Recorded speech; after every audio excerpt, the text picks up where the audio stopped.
We are joined by Manchester football writer for The Sun. It's Neil Custis. Good morning, Neil. Very good morning, Neil. Hi, good morning, both. Good morning. So how did you see it go last night? Well, that's 7 defeats in 11 games for Ole in the Champions League, and I've always championed them as doing a great job for Manchester United, but he gets let down on these big nights by his players and in discipline. Wan-Bissaka, who's probably a weak link in what is otherwise a great 11, with that ridiculous challenge. And then what is Jesse Lingard doing? But then you have to look at his own substitutions. I think bringing Ronaldo off was a ridiculous decision because they were keeping 3 players back because Ronaldo was still playing on the pitch. As soon as Ronaldo goes off, those 3 players move forward because, there's one thing about having Ronaldo on the pitch, there's another thing about having Lingard on the pitch, about what you have to do to pay attention.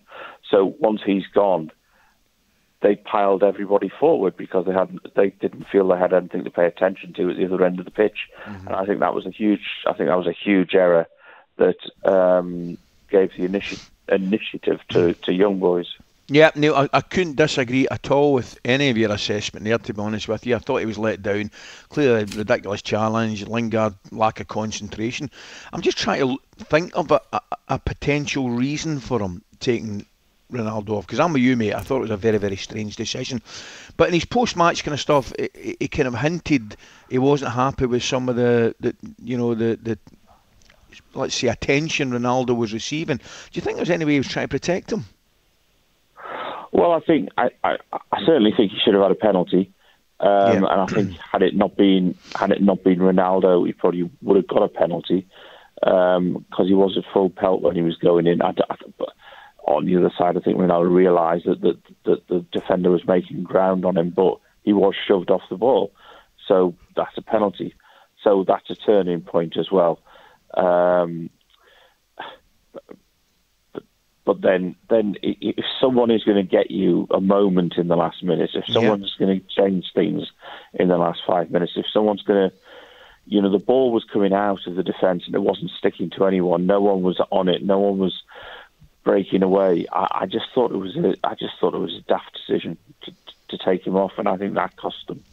What did you think of Jason Cundys' comments? Obviously, they are turned up to quite a high degree on Sports Farm. They say things that perhaps we all might not, but he thinks it's time for Ole to go. Well, I just think that's absurd. I genuinely, I think talkSPORT's brilliant, but sometimes I just think people just say things to get a reaction. Maybe, I don't know, it's too late at night for some people or something like that, but that is just an absurd comment. Ole Solskjær has done an absolutely brilliant job for Manchester United as manager. He's built a squad, he's got them back to being the proper Manchester United. If you were there on Saturday at Old Trafford, you would see a club that was reborn and back to what it was. They've lost one match at the group stage of the Champions League. Alex Ferguson used to lose matches in the group stage of the Champions League. To say this should go is ridiculous, and also to say it on a much listened to radio show like that, which gets sort of rabble rousing against a good man who's doing a good job, is irresponsible and is ridiculous.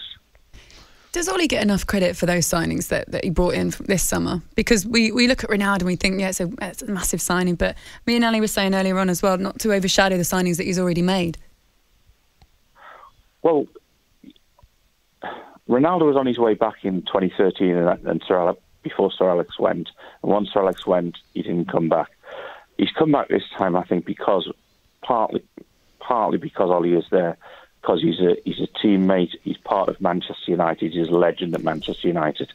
So I don't think Ole gets enough credit for what is going on at Manchester United at the moment. And what is going on at Manchester United at the moment is extremely positive. They have lost one game, and as he says himself, that his own job seems to be judged, and it's more so at Manchester United, I think, than any other club. His own job and is judged from game to game instead of being judged, year on year. If it's judged year on year, you realise what a good job he's doing. he's not. He was a brilliant manager on Saturday. He's a rubbish manager this morning, according to Jason Cundys. So, no, I don't think he does get enough credit.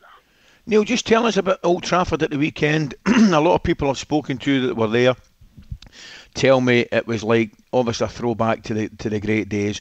The Ronaldo factor obviously would be a massive part of that, Neil. And there's nobody happier than me to see him back playing in our top flight, because it's just fantastic news.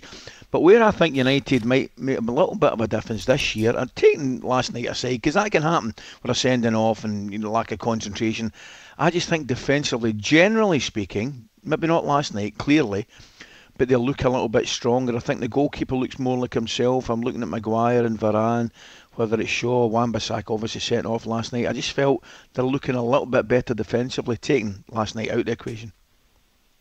No, I totally agree with you. I mean, I would take that back four, and I'm a Newcastle fan, and we haven't got a back four, but I would take that back four ahead of any in the league. Wan-Bissaka, foolish last night, struggles to cross the ball, but brilliant in tackling, brilliant, I think, defensively. So I think he's spot on. I think bringing Henderson in has raised De Gea's game to another level. I think it's really like, he seemed undroppable, but he's not anymore.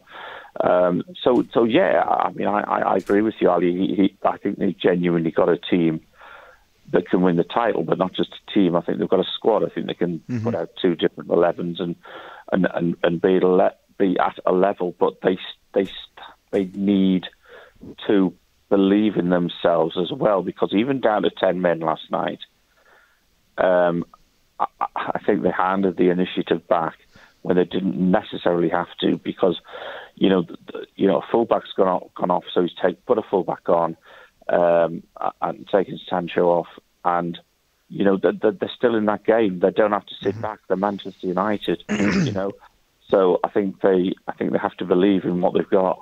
All right, we'll let you go. Thanks for coming on this morning. Thanks, Lovely Neil. to speak to you. All right, thank you. Have All a the good best. day. Neil Custis there, football writer for Manchester for The Sun. talkSPORT Breakfast with Laura Woods, Monday to Wednesday morning 6 till 10. On AM, on DAB, via the talkSPORT app and on your smart speaker. talkSPORT.